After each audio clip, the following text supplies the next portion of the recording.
Just let me know when you're ready. All good? Ready? All good? I think everybody's ready. Yep. Aloha, we're here today at the state capitol giving our reflection or response to the governor's state of the state. My name is Representative Andrea Tupola, District 43, which starts in Eva and ends in Maili. I'm the Minority House Leader for the State House Legislature, and I have my Minority Caucus here.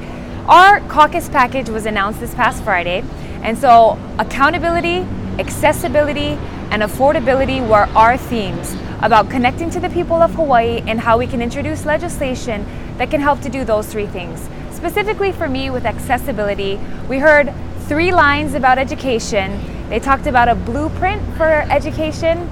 We didn't hear any mention of charter schools, any mention of figuring out a better per pupil funding strategy, and we didn't hear any mention of what the blueprint was. And I think that that's been our biggest concern with accessibility for education, is that we do not currently get equal funding for all schools. So we have public schools that have decreased 1% in their enrollment, charter schools that have increased in 5%, and they have 11,000 students this year, but still we see an inequity in the funding, and that's a bill that our caucus is introducing. I'll turn the time over to my colleague, Representative Thielen. Thank you. Thank you. Representative Cynthia Thielen, Assistant Minority Floor Leader. We heard the governor speak about people working 2 to 3 jobs. We didn't hear anything about eliminating the tax, the general excise tax on food and medical services. That right alone would save $650 per family of 4. So total silence on that matter, and yet that's the fastest fix for working families who would be able then to keep $650 within their budget. We have introduced legislation to do that. I hope that the public speaks out and says, hear the bill, pass the bill, and better if tax eliminated. Remove the bite. Better if tax eliminated. Thank you.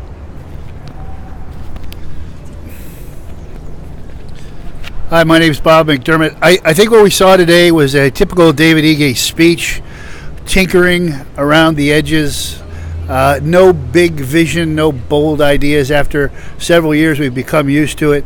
Very nice man.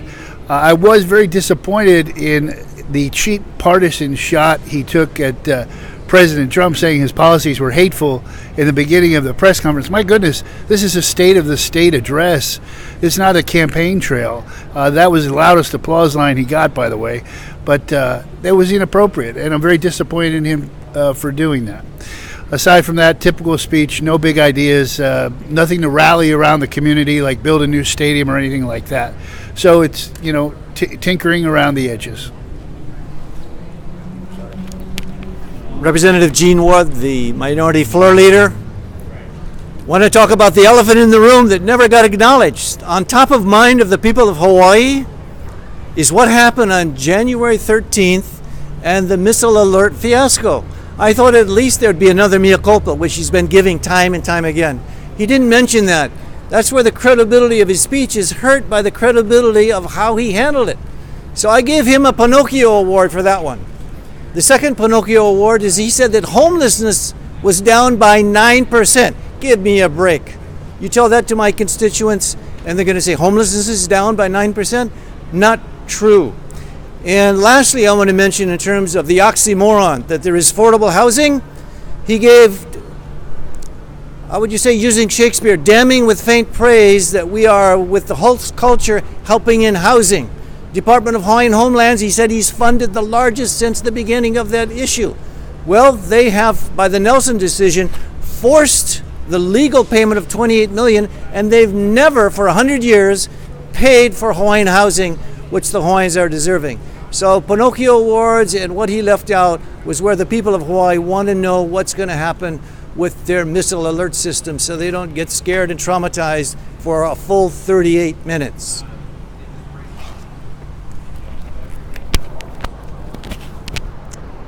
I think the biggest takeaway here is that we're a representative government. In the House and the Senate, one of the most important things we do is hear from the people in order to create these laws. And something that the Minority Caucus has introduced this year is video conferencing for all constituents. Currently, 30% of Hawaii's population lives in the neighbor islands, and it's costly for them to come to the state capital, to pay to fly, to take the entire day off, to come and have their voice be heard.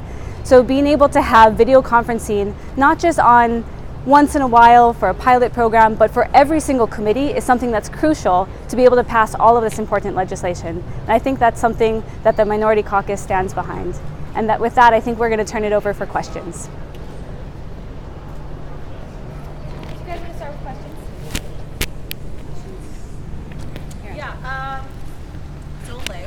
So obviously you're hearing a lot of things that the governor missed in his agenda, aside from the education and eliminating the tax for food, using that BITE acronym.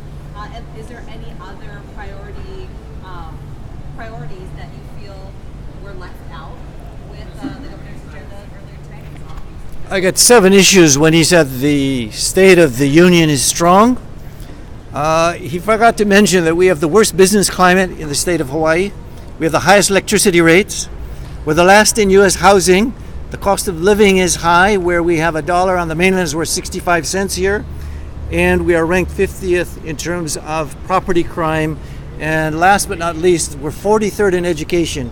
And if he was serious about for the keiki not going away, we got to educate them better here. So I think in the absence of those things, I don't think we are strong in the state of Hawaii. We are weak. We live longer, but we're not living as well as we should be. I would say also in regards to energy, because we talked a lot about it today, what Representative Ward brought up is true, which is that everybody is struggling with our high energy rates. And a lot of that is due to us finding the right technology to go 100% renewable. We have task forces here in the state that are trying to combat that. Right now, UH said the biggest reason why tuition and their prices are so high is that they pay too much in energy. 50% of UH's expenses are to pay for their electric bill. And so I think some of those things were left out in regards to the energy conversation, because it's one thing to go renewable, it's another thing to be affordable. We can take comments from anyone. Kevin. Well, I missed your introduction, so I was just hoping to get you to repeat all of that. So Can I mention done. another oversight? Yeah. One other oversight, and that is the hero on the balcony that he did a very good job of.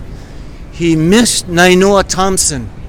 Nainoa Thompson of the Native Hawaiian group could have been a hero today, but I think he was conspicuous in his absence when he was acknowledging all the people that needed to be recognized. So I'll just give the intro for Kevin real quick if you missed it. Welcome, Kevin Dayton. Thank you. So this is a minority response to the state of the state. We also covered our bill package, which it focuses on affordability, accessibility, and accountability. So we each went through different things that were left out and ways that we're trying to introduce legislation to not forget about those things. Can you mention some of them? Yeah, so I talked about that we have a bill for charter schools. We're basically trying to ask that it be funded equitably. Right now, charter schools don't get funding for CIP, they don't get infrastructure funding, they don't get special education funding. So they talked today about education, but a very blanket statement about that there's a new blueprint and it's in the hands of the DOE. But we're still fighting to get equal funding for all the schools. A lot of partnerships out there that can make it work, but we haven't seen a lot of that. And we talked about the general excise tax on food. He's saying families, which is true, many people have to work 2 jobs, sometimes 3, and the quickest way that we could help put money into those families is taking away the GET tax on food and medical services. $650 a year for a family of 4 would stay within that family. So he could have had a very fast way to achieve what he's saying, help out our working families, and he didn't. And that's removing the bite, better if tax eliminated. We're repeating what we said before? For fun, for Kevin. Typical David Ige speech, no grand vision, no big ideas, kind of tinkering around the edges. After several years, we're kind of used to this now. You'd like to see a vision the whole state could get behind, like in my case, a new stadium or creating a vocational career technical schools for different areas. None of that, just he's a tinkerer, I guess. Nice man. And I did not like the cheap partisan shot in there saying Trump policies were hateful. For a state of the state, that's inappropriate. And I'm sure when he met with Trump, when he got in the limousine with him, when he came last month, he didn't say that to him. So it was not the right place to do that. Campaign trail, fine. State of the state, we're supposed to be statesmen. He can say he disagrees with him, but, to put it, that was his biggest applause line. I gave the governor 2 awards for his speech. First, the myopia award. He was so nearsighted he couldn't see the elephant in the room, i.e. the missile crisis by which people are still looking for answers. Secondly, his Pinocchio award was he missed the reality that homelessness has not gone down by 9%, and I challenge him to produce his figures that will do that. So between myopia and Pinocchio, I think he did otherwise a good job of convincing people that the state of the state is not as good as it could be. Hey, real quick, before we lose you. Yes. Is there something specific you wanted to hear about the missile alert? I mean, there's been a lot. I wanted him to acknowledge that people stay calm. This is under control. We're studying it. We'll get back to you. We want to answer all the questions. We want to be transparent. He didn't give it even a single mentioning. And I thought, because that's top of mind for the people of Hawaii, that he would give it some kind of credibility by acknowledging that, we can do better. But he was saying everything is great in the state, and I think that's where the elephant in the room was not acknowledged. You think maybe he wants to change the subject? Yeah. He doesn't want people to be reminded that he's done such a terrible job in doing what he did with the January 3 missile crisis, when the imagery persists that this father who put his kid in the sewer, the manhole, that imagery, he could have put it down, but that imagery is going to persist, and the UH student is running for their life on the Manoa campus. He could have got rid of some of that imagery. Recap.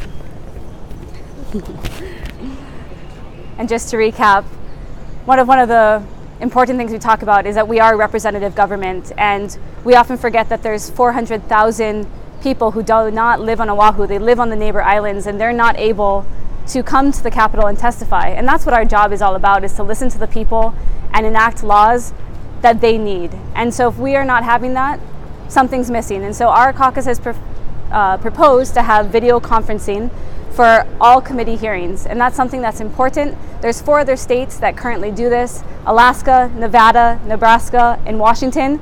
We should be able to do it here, especially based on our geographic location and how our state is cut up. And so that's something that I think is important. No matter what issue we're talking about, we should be able to hear from all of the people in our state. Any other questions? You did it, Kevin. Civil Beat always has a question. All right. Okay, you're good. Are you good? Yeah. I think I have one more question. Yeah. So announcing your agenda for affordable, accountable, and accessible Hawaii, you all sounded off on your legislative ideas. But what steps are you guys making? Are you guys already in motion to make this a reality, make this tangible? Well, we have all of our bills signed, even the resolution regarding what happened last Saturday, the Haima resolution that we encourage the state to increase their protocols with education so that if it ever happened on a school day that we'd be ready for it. All the bills, all the resolutions are signed, and we're actually working with the chairs to find committee hearings or get committee hearings on some of these important issues. These are common sense issues. Many of them are nonpartisan. I mean, getting equal funding for all schools, I think everyone could get behind that. Getting video teleconferencing in the 21st century, I'm pretty sure everyone can get behind that. So we're hoping to push that forward. Does that answer your question? Yeah. Is there any other questions? I have another response to that one. Regarding housing in the Hawaiian community, my office is preparing a 5-page white paper on what for 100 years they've been able to put 9,700 homesteaders in, and with 203,000 acres and 27,000 on the waiting list. Hopefully there's going to be some movement to fund what the Nelson case says. 28 million should have been given to the Hawaiian community every year to make its lights on and its staff payments, but they haven't done that. So when he gloated over this is the most money we've ever given, it's the money that now the Nelson lawsuit is requiring of them, and hopefully it'll make a difference. But right now I just want to announce that this white paper is coming out within the next couple of weeks.